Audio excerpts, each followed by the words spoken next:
किशन नामक एक गरीब रोज चौराहे पर वड़ा पाव बेचा करता है। आज उसके ठेले पर बहुत लोगों की गर्मा गर्म वड़ा पाव खाने के लिए भीड़ थी। लोग उसके ठेले के आसपास खड़े होकर वड़ा पाव का आनंद ले रहे थे। अरे अरे रुको थोड़ा। सबको गर्मा गर्म वड़ा पाव मिलेगा। थोड़ा सब्र करो। मैं जल्दी ही सभी को वड़ा पाव दूंगा। किशन आखिरी वड़ा पाव बेचकर आज की कमाई देखता है। उसकी आंखों में खुशी की चमक आ गई। आज की कमाई बहुत अच्छी थी। अरे वाह। आज बहुत अच्छी कमाई हो गई। अब इन पैसों से माँ के लिए कुछ दवाइयाँ खरीदता हूँ। किशन बहुत गरीब था। उसकी माँ भी आए दिन बीमार रहती थी। माँ, उठो, ये देखो दवाई लाया हूँ। चलो अब खाना खाकर दवाई लो और जल्दी ठीक हो जाओ। माँ, तुम्हें याद है बचपन में कैसे तुम मुझे अपने हाथों से खिलाया करती थी? हाँ बेटा, सब याद है। लेकिन यह कमबख्त शरीर ही अब साथ छोड़ रहा है। बस भगवान से यही प्रार्थना है कि जब तक जिंदा हूँ तेरी शादी हो जाए। और ये से ही प्यार भरी बातें करते हुए दोनों सो जाते हैं। अगले दिन किशन फिर अपना वड़ा पाव बेचने चला जाता है रोज की जगह पर। लेकिन किशन का ठेला वहां से गायब था। वह परेशान हो गया और सोचने लगा कि उसका ठेला कहाँ गया होगा। हे भगवान, मेरा ठेला कहाँ गया? अब क्या करूं मैं? मेरी सारी कमाई उसी ठेले से होती थी। अब मैं कैसे अपनी माँ का इलाज करूंगा? किशन सामने वाली दुकान पर जाकर ठेले के बारे में पूछता है, लेकिन निराश होकर पुलिस स्टेशन पहुंच जाता है। साहब जी, मेरा ठेला किसी ने चुरा लिया। आप कुछ कीजिए ना, मैं अब क्या करूं? बड़ी मुश्किल से तो खाने का इंतजाम हो पाता था। ठीक है, तुम जाओ। जब हमें तुम्हारा ठेला मिलेगा तो तुम्हें बुला लेंगे। हताश होकर आंखों में आंसू लेकर किशन अपने घर चला जाता है। माँ, मेरा ठेला किसी ने चुरा लिया। मैं आज सुबह गया वड़ा पाव का काम शुरू करने तो वहां से मेरा ठेला गायब था। मैंने पुलिस में रिपोर्ट भी लिखवाई है, लेकिन अब क्या करूं? कुछ समझ नहीं आ रहा।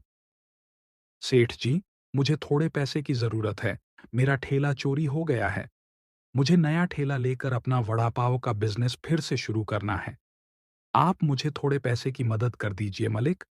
मैं आपका यह एहसान कभी नहीं भूलूंगा और आपका पैसा पाई पाई जल्दी ही लौटा दूंगा। बेटा, यह कैसे हो गया? अब क्या करें? हमारे तो खाने का इंतजाम भी बहुत मुश्किल से होता था।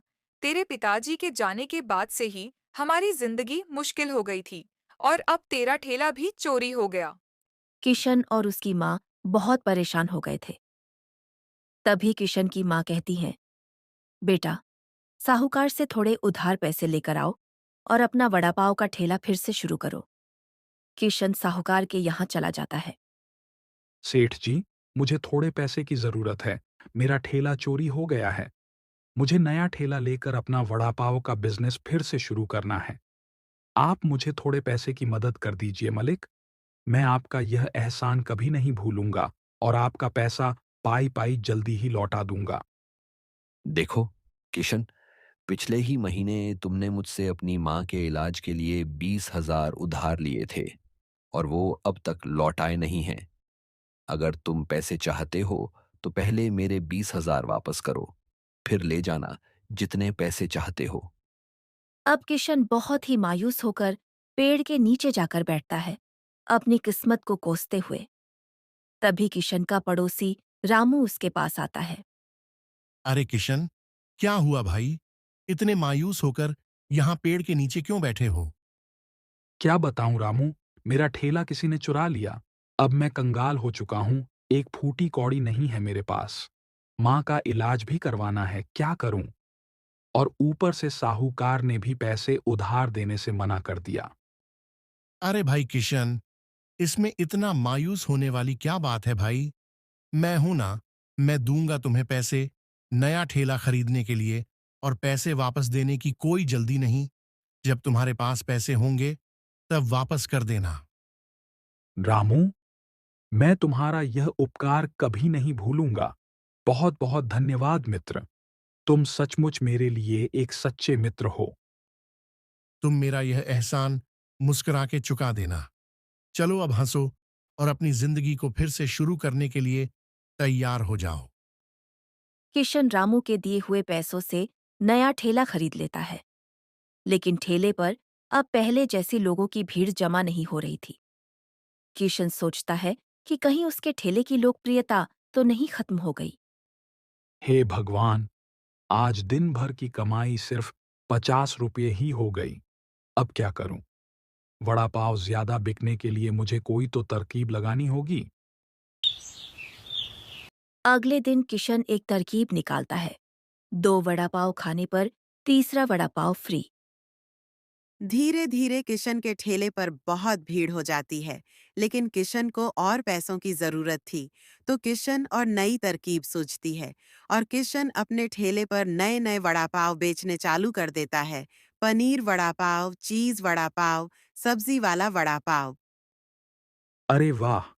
लोगों की भीड़ देखकर लग रहा है मुझे किसी को काम पर रखने की जरूरत है।